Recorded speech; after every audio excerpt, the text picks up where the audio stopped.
Hi, everybody. Welcome to this mini workshop on juggling working from home with kids. We're living in a very interesting time, so I'm looking forward to sharing some tips and strategies with you to help you through this time. My name is Dana Merkic. I am a workshop facilitator with Holistic Services Group. I've also been working with clients and groups all over the world for around 20 years now on personal growth. I'm also a mum of an 8-year-old, and I've been running my online based business for, 8 years, ever since he was born, a little bit before that as well. So I'm really familiar with this working from home with kids juggle. And I also understand that at the moment we have extra additional challenges because things like school, where the kids were usually off for 8 hours a day, is not happening at the moment for a lot of us, or not happening full time. So I'm looking forward to sharing with you a few things today. First of all, we're going to look at some practical tips and strategies to help you get through your day and help your children get through the day. We're going to be looking at a few of the most common emotions that some of you might be feeling and ways to help you navigate and manage those emotions. And we're also going to look at some of the positives of this time. Okay, so we'll also have a little bit of time for Q&A at the end if you have any questions. Now, first of all, practical tips and strategies. Now, all of us are in really different situations. We've all got different family circumstances. We've all got a different number of kids, and they're all different ages. Obviously, it's going to be very different if you've got three, little ones as opposed to three in high school.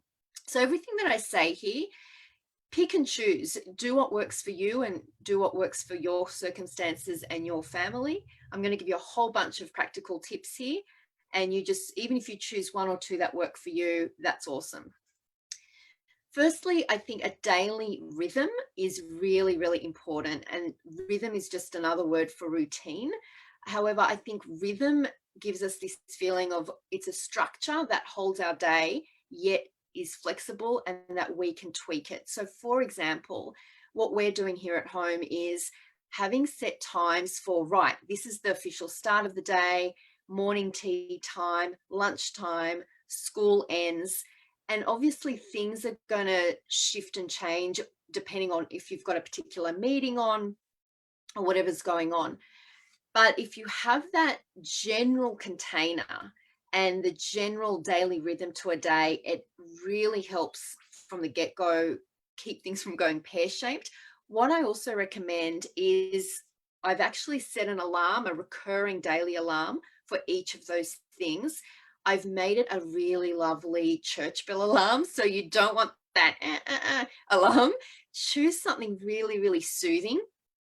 That I've got church bells that like ding, ding, ding, and it sounds really nice. So my son really enjoys the fact that his day does have a structure. Some days he's slept in and he hears the little church bell go that, that signifies it's time to start school. And he's the one who leaps out of bed saying, Mama, Mama, we're meant to be at school. So I set those not only for the beginning of the school day, morning tea, lunch, and end of school day, but other certain things that might be going on, his music lesson or what have you, and obviously my own meetings that I've got going on. Just helps to keep a structure in your day happening. Another thing that I recommend is 45-minute slots in between things. So in between, I have his school starts and then I have a 45-minute thing to change activity. Depending on the age of your children, or even in high school age, really, studies show that 45 minutes is really that maximum time that even we as adults, but children can focus on something. So that's usually, if we haven't already changed activities by then, that's usually quite a good natural time to go into a different activity. I always do this myself, and I recommend writing your to-do list the night before. For me, that's like you start the day already knowing what it is that is ahead of you, rather than starting the day, everything's in a bit of a kerfuffle, and you never really quite catch your feet. So the night before, maybe the last thing you do before you go to sleep, everyone's asleep, the house is quiet, write a to-do list and include in it, not only now because the kids are at home, right? So include your things that you have to do, your children's things that they have to do, obviously. And obviously on that to-do list, you're going to have other things, laundry, dinner, whatever it is. And from there, what I recommend is looking at the to-do list in a few different categories, because there are going to be things that are absolutely necessary to do. That 11 a.m. meeting that you've got, the 2 p.m. music lesson that your child has, those things are absolutely essential. So however you like to do that, you can put it in a different list, you can circle it, you can color code it, you can highlight it, and you know that's what I have to do. The second category would be ideal. So in that category might be the kids' schoolwork. That's ideal to do. However, even teachers and principals are saying, don't put everything in the essential necessary box, because at the end of the day, we haven't been magically given 50 extra hours. So we want things in the essential, we want some things in the ideal, and then you have a third category, which is if I can. And that pile of stuff, whether you circle it again in a different color or just leave it to one side, that's if I can, but if I don't, it's okay. And this is something I think we're all having to learn at this time. You know, we've all heard the saying, don't sweat the small stuff, let it go, let it flow. We're all on a learning curve here with slowing down because we live such busy lives. And this is something that I think we are not only learning for ourselves, but also teaching our kids. How do we deal with changing circumstances, and how do we deal with stress, which I'll get onto in our next section. But keeping on very quickly here with some other tips, because if you are new now to home being your workplace, it's really, really important to find a way to shut off and shut down. When I first started working from home, that was a very long time ago, 20 years ago, I think, you know, I tended to be at work all the time because everything is in your face there all the time. The laptop is there. And now the laptop is there, all the laptops are out, the schoolwork's out, the work is out. So if possible, set up a space where at whatever time that you choose, that your family chooses, laptops, schoolwork, go to that space. You have to find a way for your mental and emotional health and for your children to find a way to shut down, shut off, even if that laptop is, of course, coming back out at night when the kids are asleep to finish up some work. There has to be some home time in the same way that there was home time when you were coming home from work and the kids were coming home from school. Where possible, get outside at least a little bit, if you can, a daily walk, just for that mental health break, emotional health break, vitamin D, getting out of the cabin fever. Really, really important for you and your kids. Now, just seeing if there's anything else. There are lots of little practical tips and tools that I wanted to share with you, and I'm hoping that I've got them here. Oh, one last thing. Have a list of activities that your children are able to do. If you've got that really, really important meeting and you need to, you need just a little bit of quiet time, have a list of craft projects, Lego projects, books to read, again, age dependent, obviously, but make sure they have a list that they can go to and they can do certain things when you have those important meetings. Moving on to managing your emotions. A lot of us are feeling stressed, overwhelmed, anxious, just with the day-to-day, with the changing circumstances. A lot of people's financial situations have completely changed during this time. I want to talk first about frustration, okay? As I said earlier, we haven't all been given a magical 50 extra hours a day, all right? So the fact of the matter is your usual to-do list that you have at work, your usual to-do list that you have for home stuff, your usual to-do list that you have errands, kid stuff, homeschool, it's not going to get done. It's just not, okay? And accepting that, I think, goes a long way to easing your frustration and also reducing pressure on yourself and on your kids. as I said, categorize things into absolutely necessary, ideal, and if I can.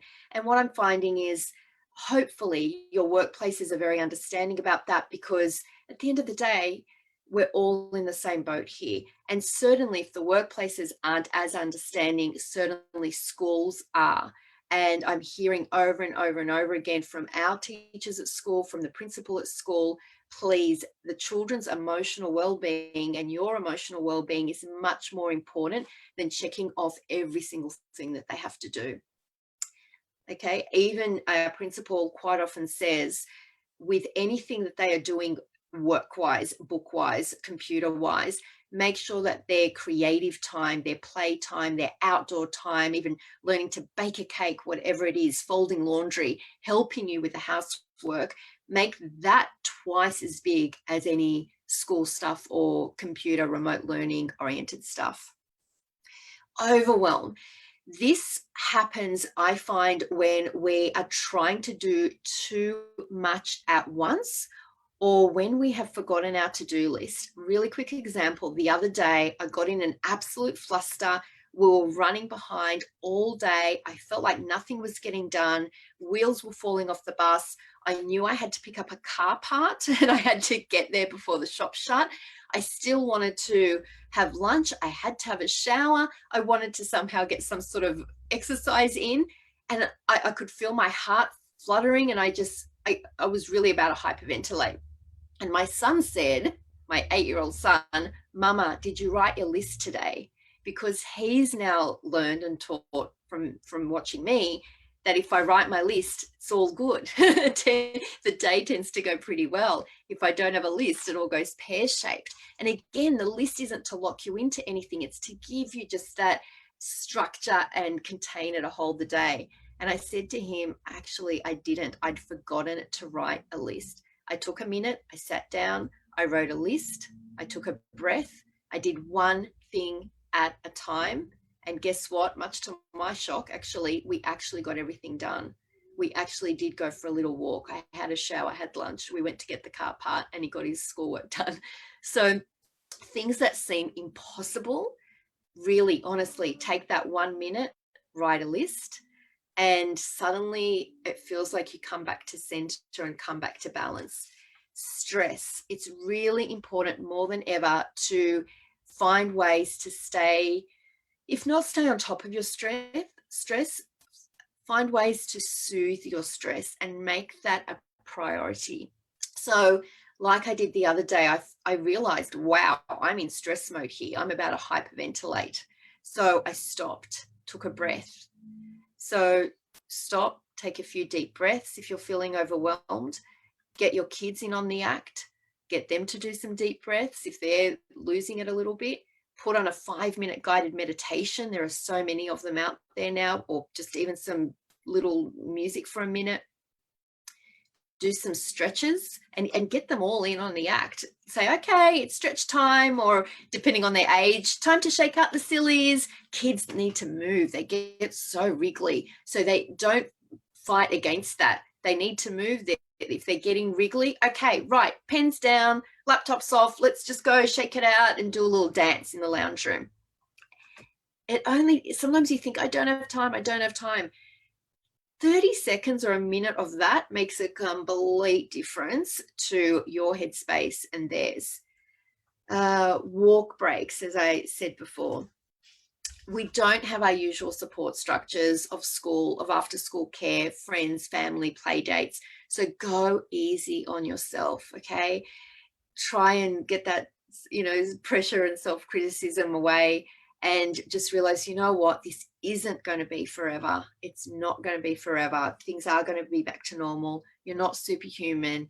And just know when to have a break, and also know when to call it a day and say, you know what, we're done for today. You're not superhuman. We're trying to do what usually we have a whole team of people helping us to do, which is raise our child and run our business or do our work from home.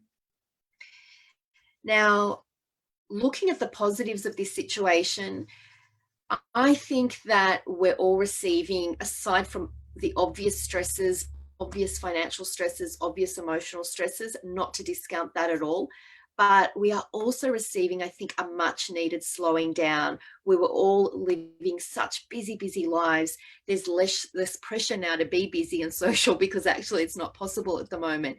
And I know that for us, every day was such a busy schedule. There was sports or dancing or whatever it was. So this is a time for some quality time with your family, some quality time to slow down, quality time to just regroup and actually do things that maybe you haven't had a chance to do before. I know with my son, he's suddenly climbing trees, and my husband built him a tree house. He's reading books up there.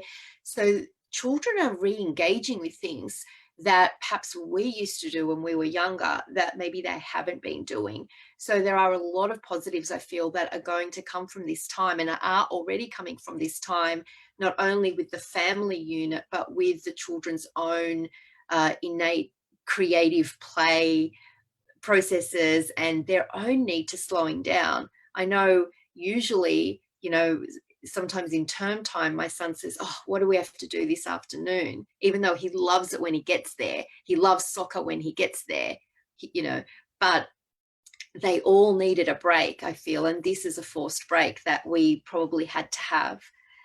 And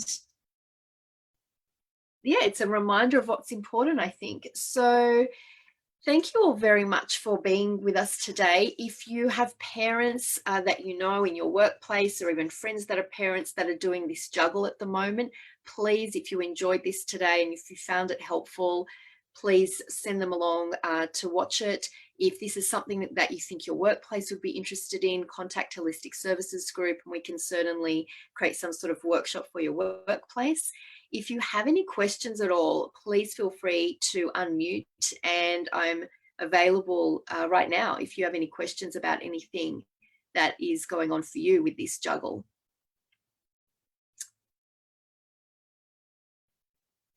And if not, all good. Thank you, everybody. You're all doing great. We're all in the same boat. We're all just taking it one day at a time, one step at a time, and we'll get through this. And actually, I feel like we're going to look back on this time as crazy as it was and realize that some really special things happened during that time for ourselves, for our family, and yeah, for everybody really. So thank you everybody. Bye.